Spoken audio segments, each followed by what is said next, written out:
You hear it all the time, don't you? The reason you can't buy a house, rent a flat, or even swing a cat in your own kitchen is apparently down to migrants of fighting age. We're led to believe they're all secret jihadis, storming Dover in the morning and queuing at Greggs in the afternoon. But the truth is far less dramatic and much closer to home. As the historian Dan Snow recently pointed out, less than 10% of Britain is actually built on. The rest is fields, golf courses, grouse moors, and the occasional stately home driveway long enough to land a jumbo jet. So the problem isn't a lack of space. It's that our planning laws, zoning restrictions, and parish committees are more effective at blocking new houses than any invading army could ever be. Fancy putting up a prefab, a tiny home, or even a caravan? Forget about it. Our grandparents solved the post-war housing crisis with prefabricated homes in a matter of weeks. Nowadays, you'd need 3 public consultations, a BAT survey, and a decade-long argument about whether your cladding clashes with the neighbour's hydrangeas. And all the while, oligarchs are quietly laughing into their caviar.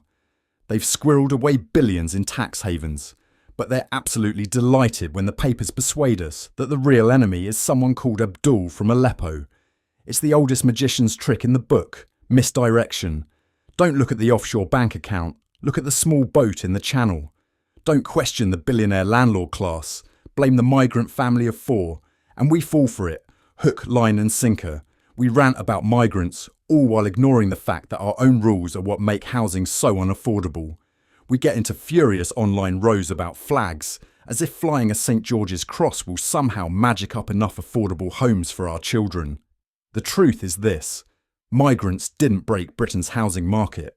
Our own politics did. The market is rigged by landowners, developers and zoning laws so restrictive they'd make even Tolkien's elves blush. So let's start a better conversation. One that's honest about housing, about inequality, about who really benefits from all this chaos. Less of this send them back rhetoric and more asking, why can't my grown-up children afford to live anywhere near me? And if you still want a flag to wave, how about one that says, build more homes, stupid?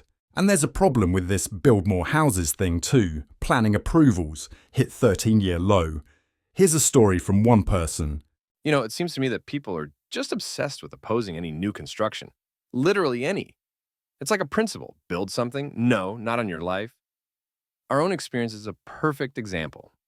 We bought our first house here a few years ago. It's a nice area, a mix of old Victorian terraces and solid 1930s council houses.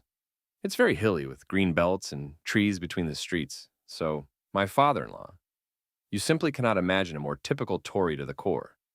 Impeccable manners, always in tan chinos, a checked shirt, retired since he was 43, and he owns several rental houses. Well, you know the type. And then plans were submitted to build one single new house on the slope opposite us. I say opposite, but it's actually across the valley. You can barely even see it. And that slope is just a nightmare. Nothing but brambles, piles of rubbish, rats, deadwood. A horrible place, useless to anyone. Yes, the house will be on a slope, but that's just a detail. And what do you think? My father-in-law immediately started pestering us. We must protest, file an objection. We couldn't understand it all. What was there to object to? He couldn't really explain it himself. He just shrugged, snorted, and said things like, they're building here now, too, just plunking these boxes everywhere. Said it was stupid to build a house there, that it would supposedly kill our property value in a suburb where there are already thousands of houses. Sounds ridiculous, right? It does to me, too. It's like he has a built-in reflex to oppose any construction, any change at all. Make a pedestrian street on some grubby backwater? No way. Replace shabby old railings? That's a waste of money. New flats next to old ones? It's the end of the world. Close a dilapidated, dangerous church? Horrific. But restore that same church? Oh no, we must stop them.